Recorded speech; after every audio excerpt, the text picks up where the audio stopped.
Sometimes I'm not a good person, but it depends with how you view me. No negeragia muno wikara wega-ini wa Ngai. Because God can do without you, but you cannot do without God. God can do without you today, but you cannot do without God. In our life, I'm happy that my aunt has laid the foundation, and I want to tell the Kenyatta fraternity, Bwana CEO, these colleagues have always known that I am Nancy's daughter. And we used to fight with her because I used to tell her, in case something happened. In fact, I used to tell her, in case I die, you know my relatives, those who hate us, they will come to say I'm not your child. So it's better you tell the story the way it is. So as I begged you in our home, don't condemn Nancy. Nancy never gave birth to any child, but she raised an iron lady, a German shepherd. And here I am. Kuzaa sio kazi. Kazi ni kulea. Go back there and be a mother like Nancy. I gave my tribute on Sunday. Stopped somewhere. I'm writing a book, and the rest of the tribute will go to read it on my book. But I want to talk about how Nancy started deteriorating her health. And it was after my granny died in 2016. She believed my grandmother will never die. And so we were left with her. But she felt sick, and I took her to my farm, and she stayed there for 2 months. 2 months or 1.5 months. And she said, I have to go back home because our shosho left us there. I don't want to stay here. I want to go back. So she went back, and I had to take care of her from Kangemi, and she was not living. We were not that well up, but at least we had a rich auntie, Auntie Wamado. My aunt was very rich that time. So we were living in a wooden house, and I left it when I said I don't want school because the teachers used to hate me. Nancy got annoyed, and she moved out to one of the rentals she had built, and I was left with my grandmother. So she moved back to the Mabati house, which was not very comfortable for a bronchitis patient. And after my grandmother died, she moved in back now to the wooden house. And I remember I told her that, in fact, I told her and my aunt that I want to build a house so that she can live comfortably. And she was very selfless. She didn't want, in fact, we were laughing at the holding room. If she would wake up now and see what I have done in her body, that's a fight. Hakuwa anataka mambo kubwa. She was just simple. I would travel the world. I come and bring her clothes. Some still even have tags. I was seeing in her closet. She doesn't want expensive things. I buy her human hair. She doesn't want to wear. Sasa mbona una waste pesa? So her and my uncle, this one, they are lookalikes. So how my uncle dressed on Sunday, and so today we were like, so that was Nancy. You'll tell her what to wear, then she's like, why should I wear this expensive dress? Then me and my aunt were outgoing. We want to look like those flashy girls. So we had a problem with Nancy living that simple life. And when we fight, I'll tell her, you know you are an introvert and I'm an extrovert. When you raised me, you didn't realize that, but now it's coming out and it's high time that you accept. So we had that 2016, was admitted in Kenyatta, came out 2017, but now what broke her was in 2018. I happened to be a criminal somehow, and 2 cases were put against me.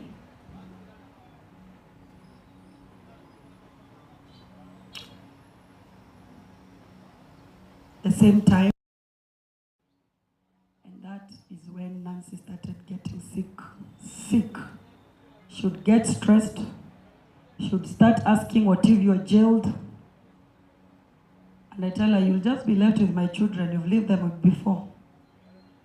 So one case was filed by my mother's daughter, my grandmother's daughter and my grandmother's son. The other one was filed by my ex-housemate, since he said he was not my husband. And that broke Nancy. I'll never forget, she went to ICU because of that. And from that day is when she was told that her lungs are collapsing. And I felt guilty that if she died, she'll die because of me. So we struggled with her in 2018. She's still living in that wooden house. In 2019, on and off, 2020. Then come 2021. On 10th July, I told her I want us to go for lunch. We normally go as a family at social house. And I told her, this case is coming to an end of my ex, and I might be jailed for contempt of court. And if I get jailed, you can take back my children to my aunt's place. Because there they'll get the best. They'll get the best that I got. And I remember she cried.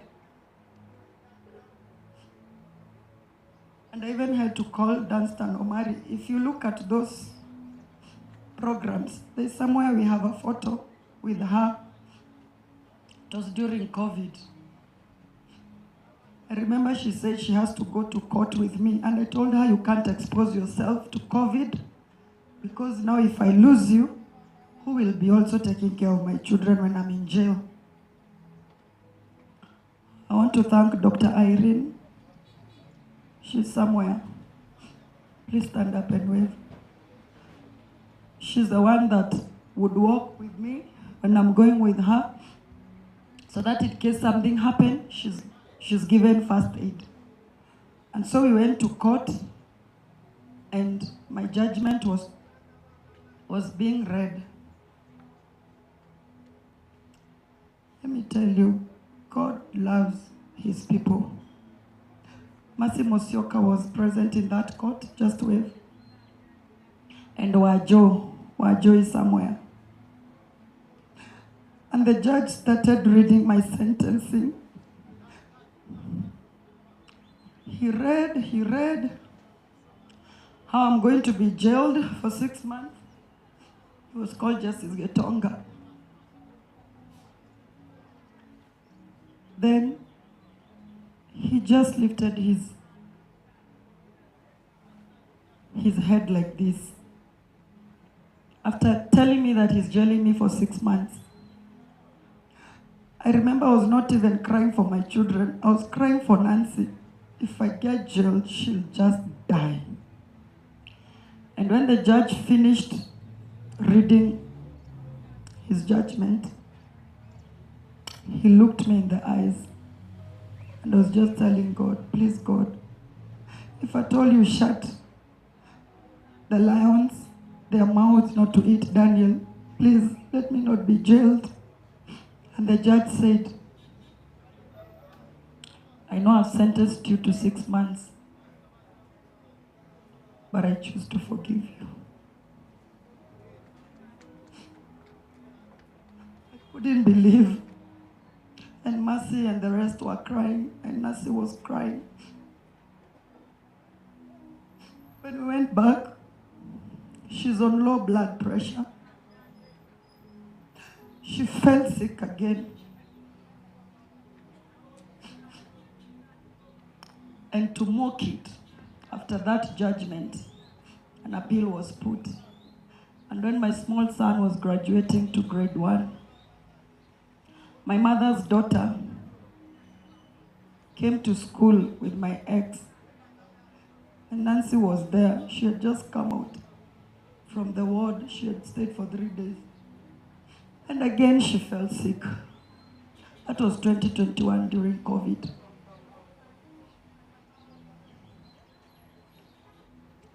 I didn't understand why I had to go that pain alone. I felt like I can just do something bad to those people who hurt us. But like my son said, she'll teach you patience. So, 2022, after the campaigns, His Excellency the President appreciated me. And I said, this money that I've been given, I wanted to buy a V8.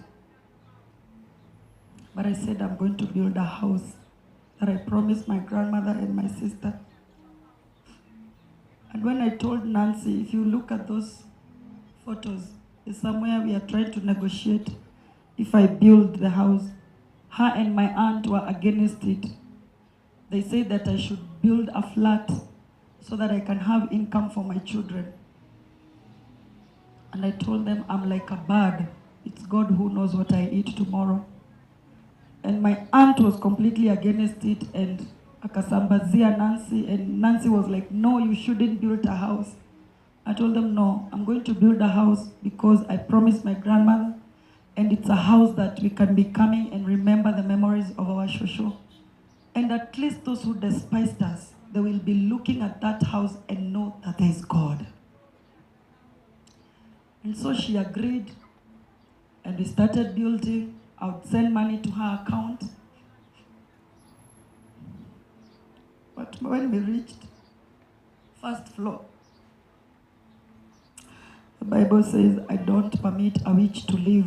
And me, I believe there are witches who live. A tarimbo just fell down. I wanted to put that photo, but my auntie refused. A tarimbo fell from up there to her head, and it cut her like that. She was rushed to hospital. In fact, I think it was supposed to fall on me because I just left like this, entered my car, and it came down and fell on her. She was admitted again in hospital, and she was stitched, and she could not even feel pain. It's like she had 9 lives. I thought maybe because they were refusing me to build, I don't build, and I stopped like for 3 months. Then I said, no, I'm going to pray on that soil, and we are going to build, and we are going to live in that house, and I don't care what the witches will say and do. I told her we have to do a declaration. So we finished the house, and she moved in. That was in 2023, June. And another case was put, an appeal to challenge that I had a warrant of arrest. And this time, they recruited my grandmother's son. But he later came to withdraw as a witness. And they forged my auntie's signature because they knew the only person who gives me support is my aunt and my uncle. They actually would go and look for my uncle just to make me feel. They wanted me to be left alone, but God never left me. And so Nancy fell sick in 2023. Actually, it was around January. She was seeing a very good doctor for a very long time called Dr. Stanley Ngari. And the worst news was that she has to be put on an oxygen machine. And I want to thank Merengo. He's here. He was the procurement manager that time. Merengo, I don't know if he came. And Catherine. Merengo is there. Thank you so much, Merengo. And Catherine. They made sure, thank you, Catherine, that Nancy got an oxygen machine. I think these people used to think that when Nancy suffers, I suffer financially. I want to tell you today, devil is a liar. I've never paid any coin in Kenyatta National Hospital. And so she was put on oxygen machine. She couldn't believe it. But we were there to encourage her. And she came back home after like 4 months. And now, in December, I left her. Like she was living with the house girl that time. And I remember the daughter of my niece now, who is my mother's daughter, my niece. I found her. John insisted that we have to go and see Anshiko and put a Christmas tree. And when I went, I found my sister dying in the presence of that my niece. We were with my children and I called my aunt and she was turning purple. I don't know what had happened to the oxygen machine, or I don't know. And then I called Dr. Irene and said, Doctor, please bring a machine. And she went to Eagles Hospital and got a machine. And my niece was just there looking at my sister to die with another gentleman there. And I chased them away and I made them persona non grata in my house. So I called Dr. Ngari and I said, Nancy is very sick and you have to admit her. We used to talk a lot with him to admit Nancy. So she was admitted and she was told, you have to have, actually Meremo changed the machine for us and even bought us a portable one for emergency.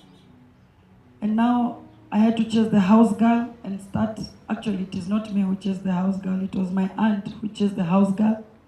And now we had to negotiate that I have to come back. Either I go and live with her or she lives with me there. She refused to go to my farm and said that she's going to live there. And I had to sit with my children. They love her so much. Actually, John and Alisa said, we are going to live with Aunt Shiko. And Ted said, I'm going to take care of our home and I can be coming on the weekends to keep her company. And when I came back and schools opened, because it was around December, my mother's daughter preached in the whole Kangemi that I have been auctioned, I've been chased away from my farm, I'm getting poor, and that's why I've come back to live in the village, in the ghetto, we call it that way. And Nancy believed it. I had to go and print for her my bank statement to tell her, Nancy, I am financially okay. I just want to take care of you. That's how we started living back there. And those my relatives thought that I was auctioned. I've learned to put cotton wool in my ears so that I don't listen. So we lived with Nancy and we tried to convince her to resign on medical grounds. She completely refused. I told her, even if it means then going to India, I will take you to that India. And she said no. So she's been living on oxygen machine. She doesn't like my lifestyle because I have so many visitors. I have so many people who I don't even know that I invite in my place. And so she had to lock herself there when every time there are visitors, including spiritual leaders. She just wanted her privacy. So come now.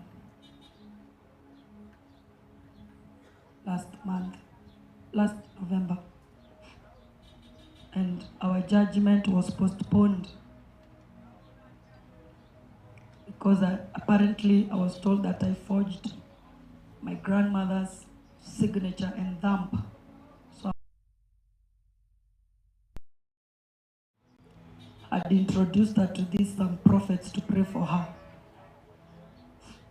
And she didn't want to go to hospital because my niece told her that I want to kill her. How would I kill somebody that I sacrificed so much for her? To even go back to the ghetto.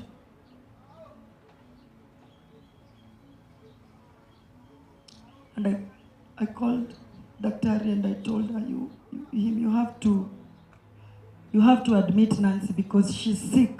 She was just eating and like she put food in her mouth and she doesn't swallow. And she was being taken care of. Sheila is here. Sheila simama uko wapi? Sheila is there. That's why she was crying and you guys were like, why is this girl crying? So Sheila told me, Shiko askipoa. And so the only way I had to tell her to go to hospital was to tell her, you know what? You're not going to hospital. I don't find you in this house. And so she called my niece to tell her that I've chased her away. And my niece told her, you come and stay in my house, a bed sitter. And God is so great. The day she was supposed to move out, her lungs stopped working while she was in that Kenyatta, working. She was on duty.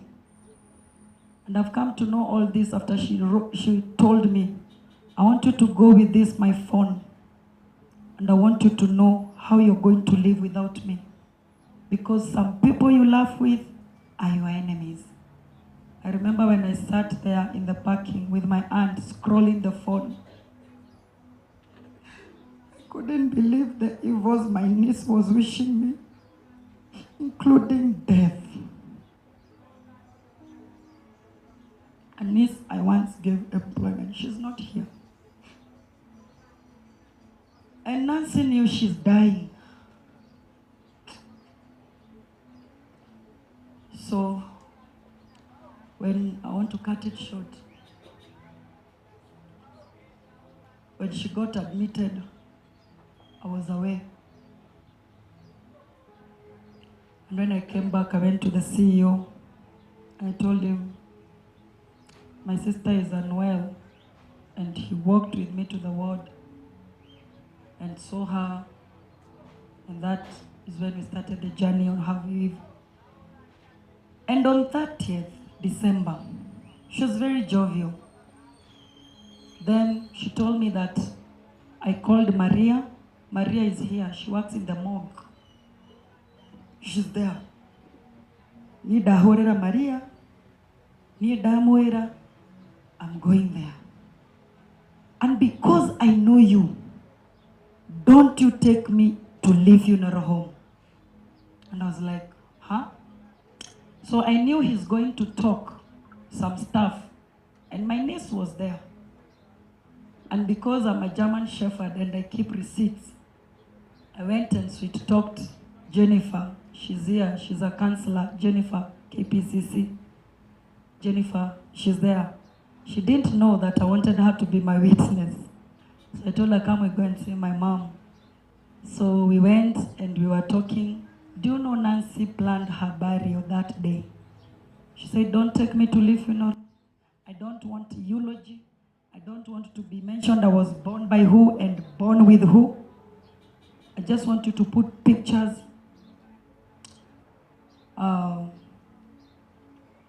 She spoke a lot of things, and Jennifer was there as my counselor, our counselor, and my witness.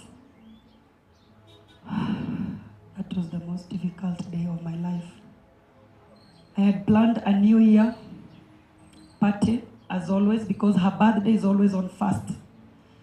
And when I was there, she told me, if I die today, 30th of December, don't postpone your party, because I know you love hosting. And don't tell those people that have died. You celebrate like it's nothing, and you tell them on 2nd that I died. And I told her, there's no way you're going to spoil for us our 31st New Year. So it's better than you die 1 week. Jennifer was there and she was looking at us like this, like we are crazy. And she said, no, 14 days then, 2 weeks. I said, okay. Then I told her, but you're not going to die. I said, no. So on 31st in the morning, I found a missed call of Kenyatta National Hospital, and I picked on the 4th one. And I was told I'm needed in the hospital, and I thought, damn, she's gone. So I called my aunt, and we went. My aunt didn't know of that conversation until we went. And I found she was sedated. She was just there, helpless. Then there's this Dr. Andrew Award, very nice doctor. Took us through the process. And I had to make some decisions. She was intubated and it was not comfortable, and it only lapsed 14 days. Is that difficult name? You know, I'm a Form 2 dropout. Is that difficult name called, I don't know, trachectomy? Trachectomy. At least I have a Gen Z here who's in the university. And I had to make that decision, and I would ask Daktari, are you sure if we put this, she's going to come out of the ICU? And you know, doctors will never tell you black and white what is happening because they have to protect their professions. And then I met this Gen Z doctor called Dr. Kush. And Dr. Kush, I would also push him to tell me. I would push Dr. Stanley to tell me. Then I saw they're not helping me. And I went to my famous chat GPT. Until Dr. Awar asked me, are you a medic? Because now I was considering what they are writing. And I go and tell him this will happen. So anyway, when we went, the days went and it was 4 days to lapse. And her blood sugars went down. And her potassium, I think, went up or high. And she could not hold anymore. Welcome, Madam P.S. Thank you so much for coming. And so she could not hold on, and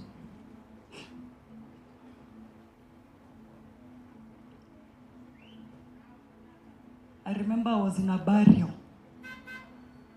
for Akirira.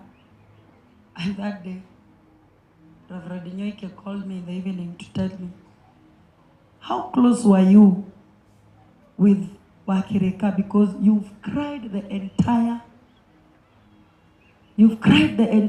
service. And I told her my sister is sick. And there are people who go to burials, they cry because of their problems. I was just crying. I was looking at the casket. In fact, that day I went and sat behind. And then this lady just came and brought me near the casket. And I could feel like the next casket is going to be in my home. And so I went back to hospital.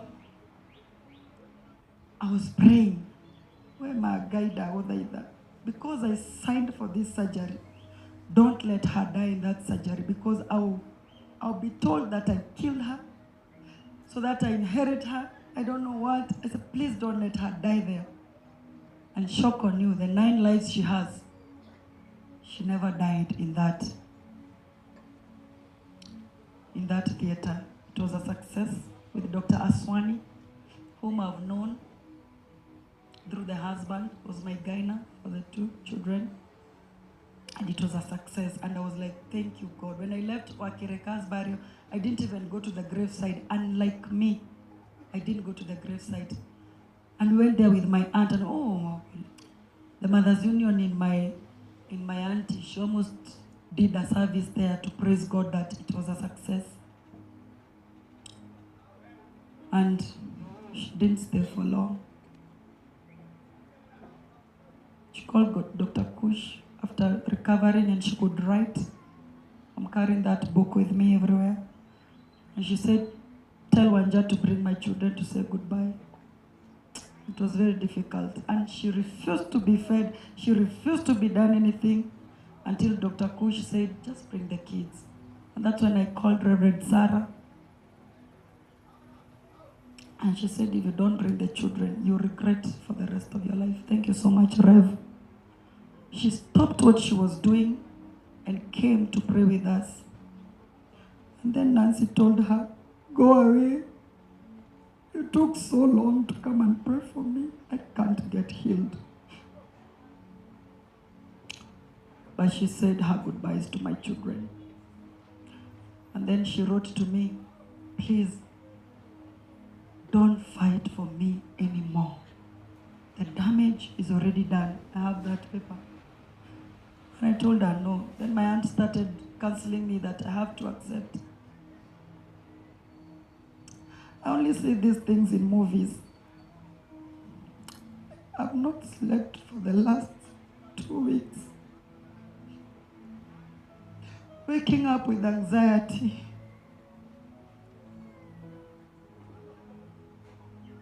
If she's alive or not. And I remember her last time she wrote to me. She was just thinking about how she prays that I'll never go to jail, because my enemies in the internet would be very happy. And I told her, you know what?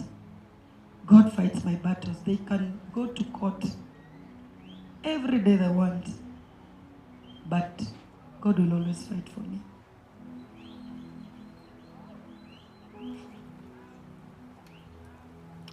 I don't regret taking care of Nancy because she took care of me.